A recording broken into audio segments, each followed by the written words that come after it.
अय्यूब की पुस्तक इसका 36वां अध्याय 1 से लेके 33 आयत। फिर एलियू ने यह भी कहा, कुछ ठहरा रहे और मैं तुझको समझाऊंगा, क्योंकि परमेश्वर के पक्ष में मुझे कुछ और भी कहना है। मैं अपने ज्ञान की बात दूर से ले आऊंगा और अपने सृजनहार को धर्मी ठहराऊंगा।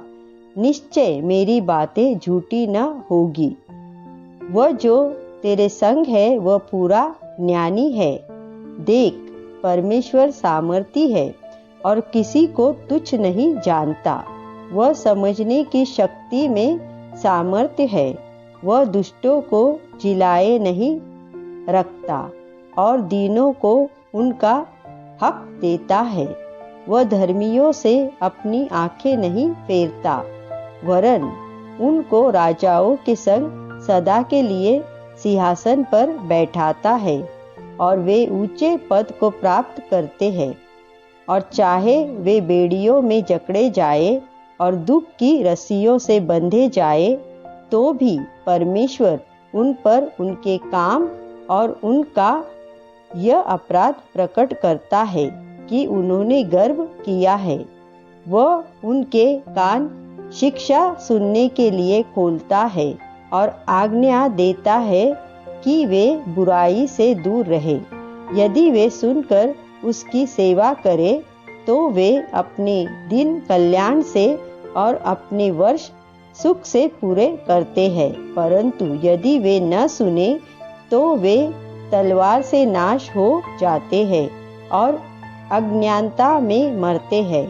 परंतु वे जो मन ही मन भक्तिहीन होकर क्रोध बढ़ाते और जब वह उनको बांधता है तो भी दुहाई नहीं देते, वे जवानी में मर जाते हैं और उनका जीवन लुच्चों के बीच में नाश होता है। वह दुखियों को उनके दुख से छुड़ाता है और उपद्रव में उनका कान खोलता है। परंतु वह तुझको भी क्लेश के मुंह में से निकाल कर ऐसे चौड़े स्थान में जहाँ सकेती नहीं है पहुँचा देता है और चिकना चिकना भोजन तेरी मेज पर परोसता है। परंतु तूने दुष्टों का सा निर्णय किया है, इसलिए निर्णय और न्याय तुझसे लिपटे रहते हैं। देख, तू जलजलाहट से भर के ठट्टा मत कर और न घूस को अधिक बड़ा जानकर मार्ग से मुड़, क्योंकि तेरा रोना या तेरा बल तुझे दुख से छुटकारा देगा। इस बात की अभिलाषा न कर जिसमें देश देश के लोग अपने अपने स्थान से मिटाए जाते हैं। चौकस रे, अनर्थ काम की ओर मत फिर। तूने तो दुख से अधिक इसी को चुन लिया है। देख, परमेश्वर अपने सामर्थ से बड़े बड़े काम करता है। उसके समान शिक्षक कौन है? किसने उसके चलने का मार्ग ठहराया है? और कौन उससे कह सकता है, तूने अनुचित काम किया है?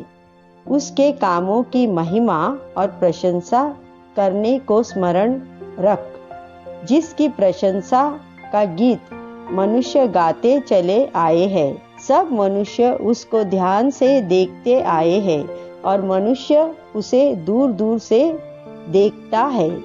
देख, परमेश्वर महान और हमारे ज्ञान से कहीं परे है और उसके वर्ष की गिनती अनंत है, क्योंकि वह तो जल की बूंदें ऊपर को खींच लेता है। वे कोहरे से मेघ होकर टपकती है। वे ऊंचे ऊंचे बादल उंडेलते हैं और मनुष्य के ऊपर बहुतायत से बरसते हैं। फिर क्या कोई बादलों का फैलना और उसके मंडल में का गरजना समझ सकता है? देख, वह अपने उजियाले को चहु और फैलाता है और समुंदर की तह को ढांपता है, क्योंकि वह देश देश के लोगों का न्याय इन्हीं से करता है और भोजन वस्तुएं बहुतायत से देता है। वह बिजली को अपने हाथ में लेकर उसे आज्ञा देता है कि निशाने पर गिरे। इसकी कड़कें उसी का समाचार देती है। पशु भी प्रकट करते हैं कि अंधेर चढ़ा आता है। आमीन।